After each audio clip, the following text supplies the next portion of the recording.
Hey, what's going on? Welcome back to the Asymmetrical Athlete Podcast. Today, let's talk about everyday carry guns.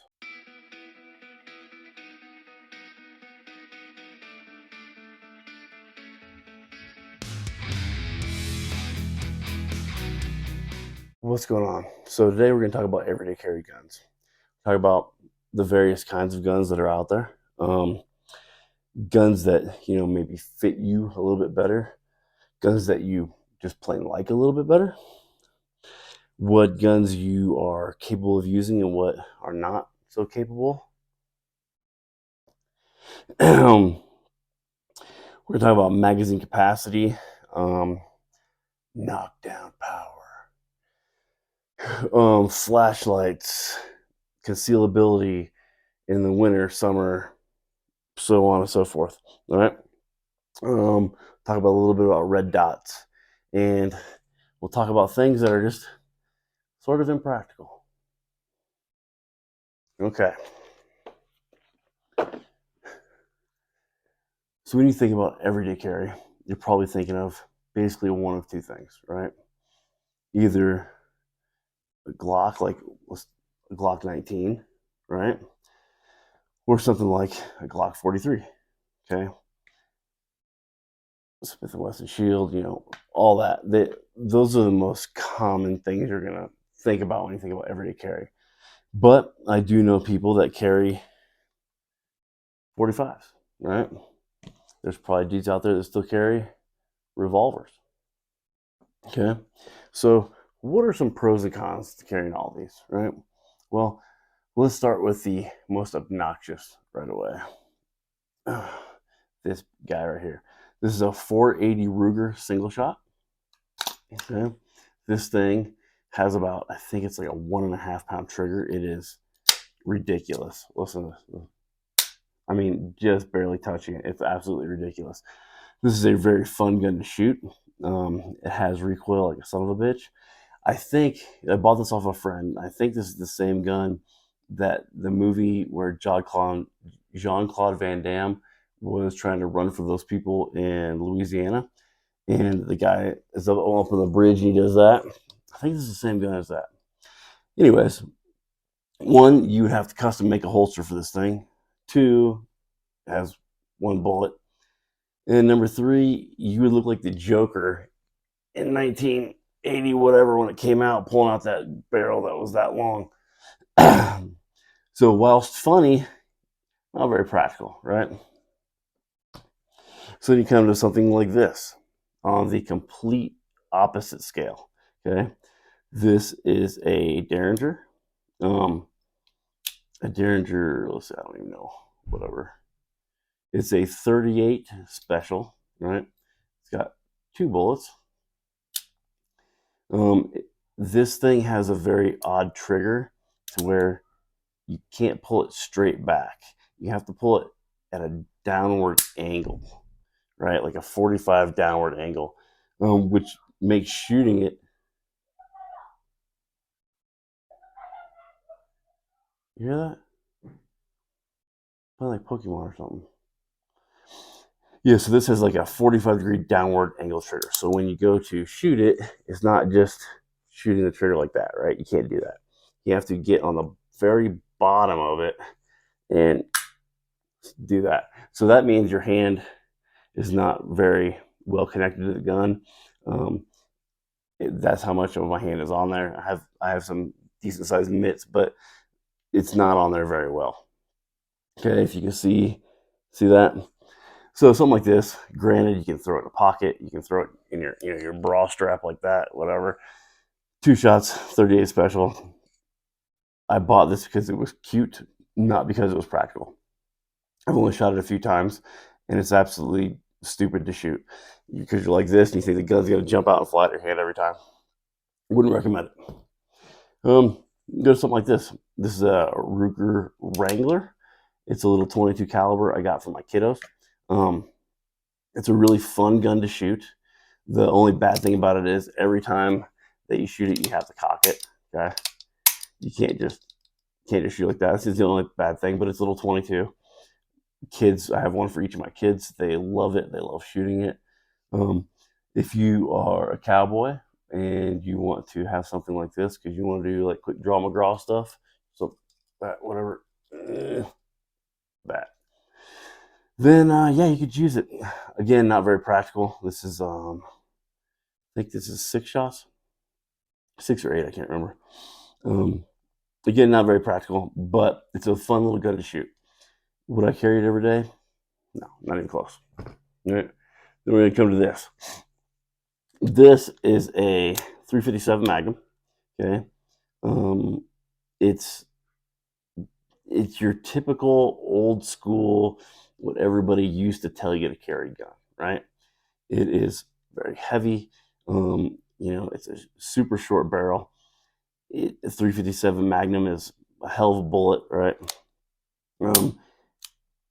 It's got a decent trigger. It's got 6-shot, 1, 2, 3, 6-shot capacity, and when you do go and shoot it, right? This thing it's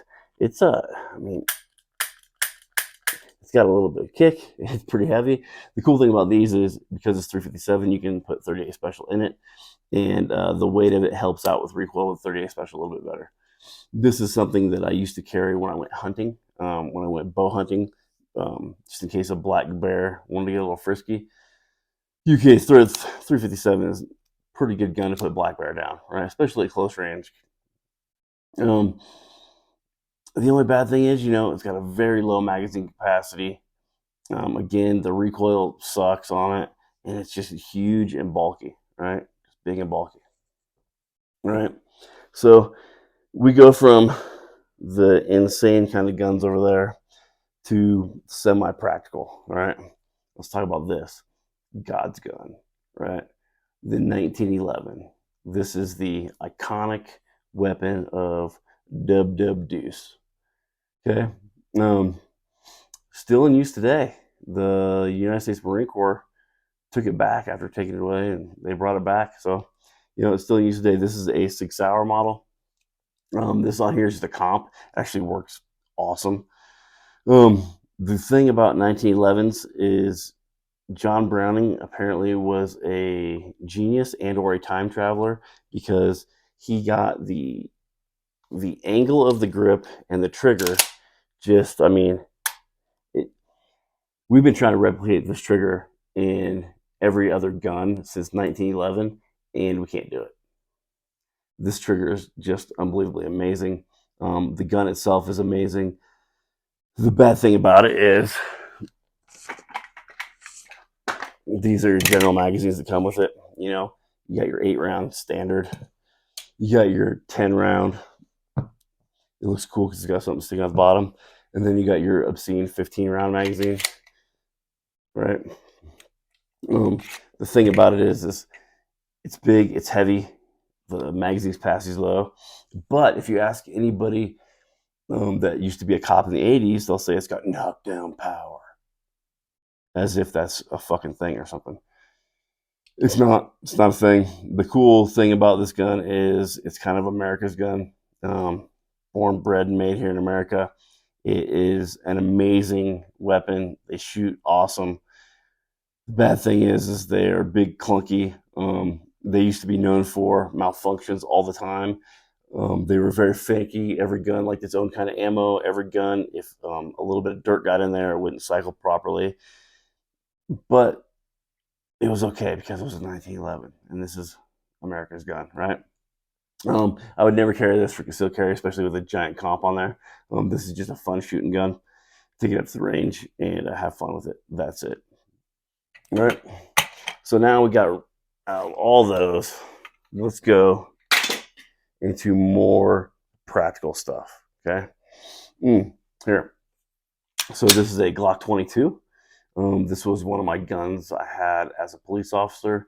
We did a program, like a buyback program type of deal where we were getting new guns, so they were allowing us to buy our old duty weapons. So I bought mine. It's just your regular Glock 22 and 40 cal, right? Put a little bit of grip tape on there. It's got a flashlight on there, and that's really about it. Everything is completely 100% stock. But this is a good gun. Again, it's in 40 cal, and if you So if you've been following law enforcement or the FBI at all, the FBI went to like a 10 millimeter, which is very similar to a 40 cal. So 10 millimeters is a little bit more expensive. So all law enforcement basically went to 40 cal. Since they went to this, 9 millimeter has went leaps and bounds above almost every other caliber of bullet out there as far as the money put into it, the science involved in it, things like that. So almost every agency, including the FBI now, has taken away from 10 millimeter 40 cal and went back to 9 millimeter. Okay. Could you carry this? Absolutely. It's a little bit big for inside waistband, but you can definitely carry it outside the waistband. Again, it's a Glock, so it's got reliability.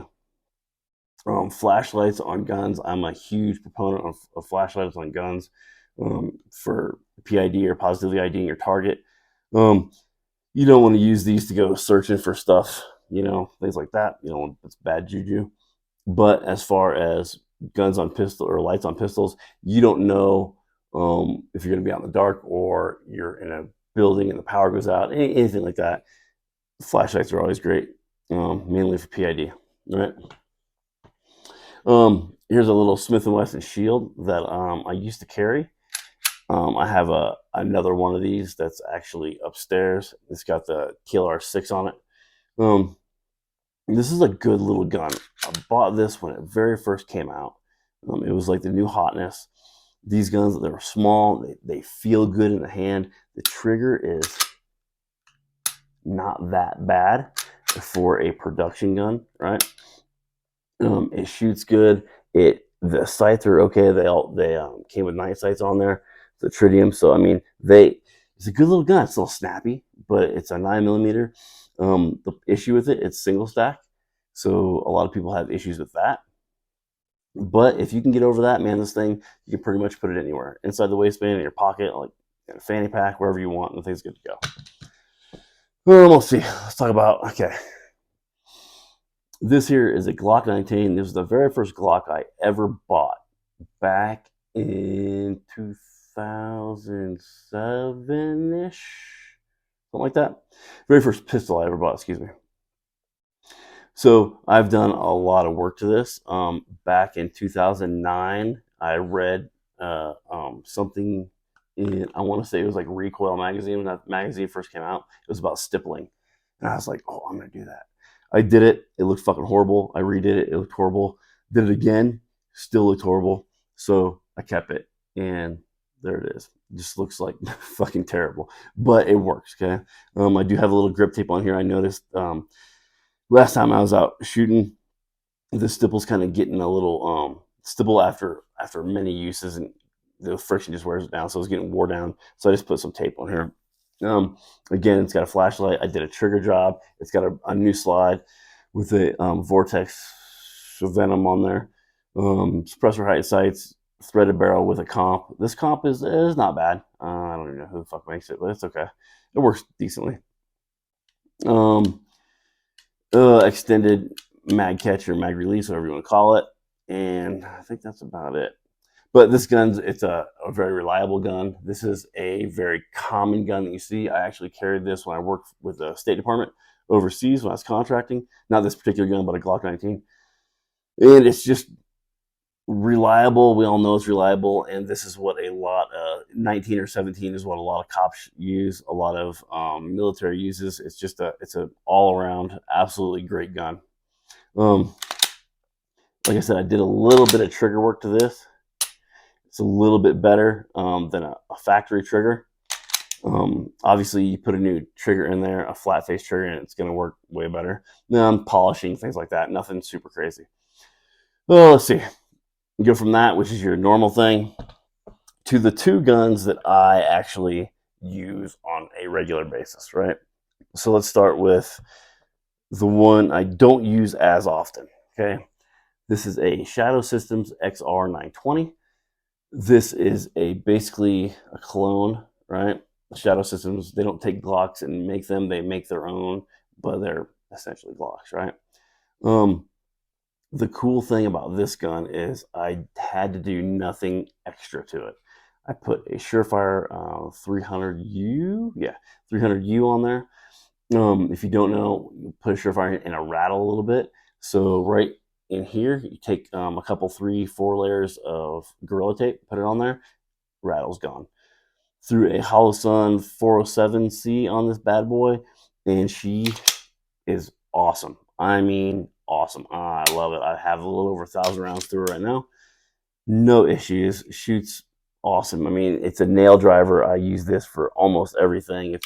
It's great. Obviously, it's a little big to carry concealed, but you can absolutely do it, especially in the wintertime when you have bigger clothes on. Not a problem, right? So the gun that I carry most often is this little Glock 43. Okay, I bought this Glock 43 right before the 43X and the 48 and all that came out. When they first had this, I bought this, and it was like the new hotness, right? So I bought it, and I thought, man, that thing's the coolest. So I had a bunch of work done to it. It's got a new trigger. It's got a new mag release. I had an actual stipple job done, not from me, from somebody else who knows what they're doing. TLR6 right now is the only flashlight that goes on it, which is kind of shitty because the flashlight kind of sucks, but it's better than no flashlight. Okay. I had it milled out for an RMR. I have a HS 407K Holosun on there. I had front cocking serrations put on, have suppressor height sights. I have a new threaded barrel. This is I want to say like a Street Fighter comp or something like that, or maybe it's Griffin's comp. I can't remember which one it is. It doesn't do much, right? But I had a bigger comp on there, and I fucking hated it. I had nothing but malfunctions. Yes, I used plus B ammunition, blah, blah, blah. It didn't work. So I took it off, went back to this guy. This guy doesn't do much at all, but it's more of a thread protector than a comp. But it has a little bit of stuff on there. You're probably getting, a 10% reduction in recoil, felt recoil, or some bullshit like that. This gun is awesome because you can conceal it just about anywhere, man, woman, or child. With the red dot on there, I mean, this is taking you out to 100 yards pretty easily. Would I ever shoot somebody 100 yards in self-defense? Absolutely not. That's just stupid. I'm not Baldwin. I'm not going to make up a story about shooting somebody in the head at 80 yards. That was my coke dealer. It ain't going to happen. But this gun is amazing. I have probably 2,000 to 3,000 rounds through this. This barrel, I probably have about 1,000 rounds through it. And I've changed a lot of stuff out, but man, this is a good, awesome Glock. Shadow Systems makes a Glock this size that is got all their Shadow Systems cool guys stuff in a smaller package, and they have a rail system on there, so you can put TLR7, I want to say, is the micro comp for it.